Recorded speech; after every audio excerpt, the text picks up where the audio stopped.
तो अब हमारे साथ प्राइम टाइम में दो खास मेहमान स्टूडियो में हैं, उमुल खैर और जोसेफ के मैथ्यू। इन दोनों ने इस बार यूपीएससी का इम्तिहान पास किया है और ख़ासियत इन दोनों की आप इनकी ज़ुबानी सुनिएगा, इनकी कहानी। मैं आपको बता दूं कि उमुल राजस्थान से हैं, बचपन गुजरा निज़ामुद्दीन के स्लम्स में और स्लम्स से हटाने के बाद त्रिलोकपुरी गए। जब वहाँ पर वो हट गए, 7वीं कक्षा से खुद इन्होंने अपने आप को पढ़ाया है, बच्चों को ट्यूशन्स देकर, और अपनी फ़ीस इन्होंने खुद जमा की और गार्गी कॉलेज में गई, जेएनयू में पीएचडी कर रही हैं। पहले अटेम्प्ट में आईएएस चुनी गई हैं ये। और जोसेफ के मैथ्यू हमारे साथ हैं, ये मेल नर्स हैं एम्स में, all India institute of medical sciences में।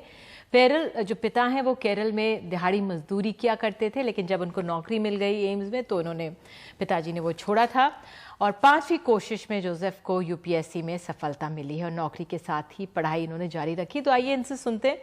उमुल, पहले आपसे, आपकी जो कहानी है आप अपने हमारे दर्शकों को बताइए कि तमाम सर्जरीज आपकी हुई और 7वीं कक्षा से आपने खुद अपनी पढ़ाई की, क्यों?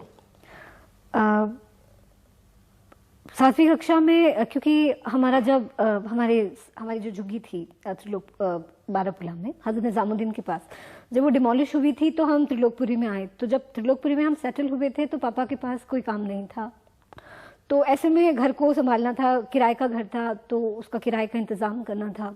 तो मैं फिर आसपास के बच्चों को ट्यूशन पढ़ाने लगी थी, क्योंकि त्रिलोकपुरी एक पिछड़ा हुआ इलाका है तो वहाँ पे ये पॉसिबल नहीं था कि अच्छी मुझे फ़ीस मिल पाती। तो मैं 50-50 रुपये में बच्चों को ट्यूशन पढ़ाती थी, तो पूरा महीना बच्चों को पढ़ाती थी, तब एक बच्चे से 50 रुपये मिलते थे। तो इट वॉज़ वेरी बहुत मुश्किल टाइम था, कमरे का किराया जुटाना, घर के खर्चे वगैरह करना और उसके बाद में खुद पढ़ना, तो बहुत मुश्किल था। तो बचपन से फोकस था कि पढ़ना है। मुझे यकीन था कि अगर कोई चीज़ अगर मेरे फ्यूचर को सिक्योर कर पाएगा, कोई चीज़ जो इस हालात के विशियस सर्कल को अगर तोड़ेगा, तो वो पढ़ाई होगी। और ये बात मेरे जहन में बहुत अच्छे से आ चुकी थी, तो जो मेरा फोकस रहा वो हमेशा ही रहा कि किसी तरह मैं पढ़ाई करूं। कहीं मैंने ये पढ़ा है कि 14 साल में आपके माता पिता ने, आप अलग हो गई थी क्योंकि वो चाह रहे थे कि आप 8वीं तक पढ़ें, उसके बाद ना पढ़ें। हाँ, क्योंकि एक कंजर्वेटिव फैमिली से मैं बिलोंग करती हूँ, तो ज़्यादा घर में पढ़ाई का एम्फेसिस नहीं था। तो जब उन्होंने ये वाली बात कही रखी थी कि 8वीं बहुत है और अब तुम दूसरा मतलब सिलाई वगैरह के उसमें ज़्यादा तुम ध्यान दे सकती हो, तो ऐसे में फिर मुझे ये बात बतानी कि मुझे आईएएस ऑफिसर बनना है, ये बहुत ऐसी चीज़ थी कि जिससे कन्विंस करना मुश्किल था। तब से पता था कि आपको ये करना है? ये मेरी 2nd क्लास का सपना है। जब मैं 2री क्लास में थी तब से मुझे पता नहीं था कि सिविल सर्विसेज क्या होता है। अगर ये पता था कि सिविल सर्विसेज, कैसे पता लगा कि ये सिविल सर्विसेज में जाना है? बचपन में कहानी पढ़ी थी सुभाष चंद्र बोस की, जिसमें था कि उनके पापा ने उन्हें चैलेंज किया था कि सिविल सर्विसेज तुम नहीं कर पाओगे, तो अपने पापा को दिखाने के लिए उन्होंने सिविल सर्विसेज की। बाद में चाहे उन्होंने छोड़ दिया और देश की सेवा की, तो उसने मुझे बहुत ज़्यादा इंस्पायर किया था। तो मैंने कहा अगर ये इतना चैलेंजिंग है तो मैं भी बड़े होकर यही करूंगी। तो वो ये सपना साथ रहा। एक आर्थिक प्रॉब्लम रही, लेकिन फिजिकल डिसेबिलिटीज भी रही और उसको भी आपने खुद पार किया। हाँ, मतलब मेरी डिसेबिलिटी जो है वो फ्रेजाइल बोन डिसऑर्डर की है, तो ये डायनामिक है, मतलब स्टेबल ना होने के बजाय, मतलब कभी भी अगर मैं गिरूं तो फ्रैक्चर हो सकता है। तो ऐसे में वो अनसर्टेनिटी, एक तरीके का एक घबराहट रहती थी कि मैं अगर गिर गई तो क्या होगा। और जिस वक्त मैं बैचलर्स में थी तो त्रिलोकपुरी से गार्गी कॉलेज जाने के लिए डीटीसी बसेस का सफ़र जो था वो बहुत ज़्यादा एक तरीके से हमेशा एक डर लगा रहता था कि अगर गिर गई, फ्रैक्चर हुआ तो कौन देखेगा, मतलब कैसे होगा। तो मतलब it was a kind of mental pressure. तो जो हमारे छात्र युवा सुन रहे हैं, हमारी पीढ़ियाँ सुन रही हैं, देखिए किस तरह की मेहनत करनी पड़ती है और किस तरह का जोखिम उठाना पड़ता है और लगन जो हमारे सामने। जोसेफ, मैं आप किससे जानना चाहूँगी, आप all India institute of medical sciences में एक मेल नर्स थे, वो भी मेहनत करके आपको नौकरी मिली होगी, ऐसा नहीं है? केरल से आप आए हैं, केरल के लोगों को माना जाता है कि बहुत अच्छा सेवा भाव उनमें होता है। तो फिर ये सिविल सर्विसेज का ख्याल कब आया, कैसे आया? मैडम, एक्चुअली मेरा पहले प्लान था इधर आके आईएलटीएस लिखना है, अब्रॉड जाना है। ऐसे कॉमनली नेसेस का एम है अब्रॉड जाना है, कोई यूरोपियन कंट्रीज में जाना है। मेरा भी ऐसे एक प्लान था इधर आने, लेकिन इधर आने के बाद एम्स में ज्वाइन किया।